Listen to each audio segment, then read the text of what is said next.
السلام علیکم ورحمت الله وبرکاته. د روغتیا خزانې چینل ته ښه راغلاست. ستړی مه شئ.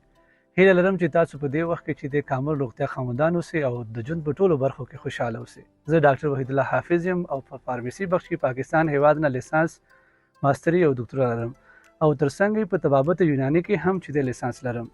ما دا چینل ولې جوړ کړ؟ دې څه هدف دی هغه به تاسو سره شریکم په دې ویډیو کې. زما ټول اولنی هدف دا و چې کله چې ما د افغانستان د رسنۍ وګټل او یوټیوب میډیا مې وګټله، په هغې کې هېڅ چېرته هم داسې یو چینل نه و چې هغه بشپړ او کامل و او په هغې کې په صحي برخه کې خبرې شوې وي. دې دپاره ما دا چینل جوړ کړ. بل دویمه خبره دا ده چې کله د کابل افغانستان ته زه راغلم، په افغانستان کې اکثر هېوادوال چې دي هغه خودسرانه په توګه دوايانو استعمال کوي، یعنی سیلف میډیکیشن کوي. او په دنیا کې دا منل شوې ده چې سیلف میډیکیشن چې دی دا د انټي بایوټیک ریزسټانس یو غټ علت دی او د دې د وجه نه چې د کېدای شي را روان وخت کې دا ټول انټي بایوټیک چې دی هغه په انسانانو باندې په اثر نه کوي. او دویم علت دا چې په زموږ په هېواد کې چې د اکثر خلک رواني مرستیاګانو سره مخامخ دي.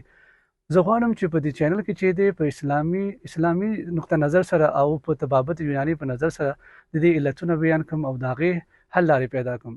د دې چینل جوړولو یو بل هدف دا هم دی چې په زموږ په شاوخوا کې او په کور کې چې کوم هغه مرکبات دي یا هغه بوټي دي چې طبابت یوناني کې مستند دي او منل شوي دي، هغه تاسو سره شریک کړم چې په خاص په مواقع کې لکه ژمي کې، په اوړي کې، یا ماشومان په کور کې ناروغه شي یا مشران ناروغه شي یا هغه خلک چې کېدای شي په یو وخت کې موږ سره څه دوایي موجود نه وي او په هماغه په ایمرجنسي وخت یا په عاجل وخت کې موږ د ګټه اخیستلی شو. موضوعات ته تاسو علاقه‌مندي لرئ خو زما چینل لایک کړئ، سبسکرایب کړئ او شیر کړئ. ډېره مننه.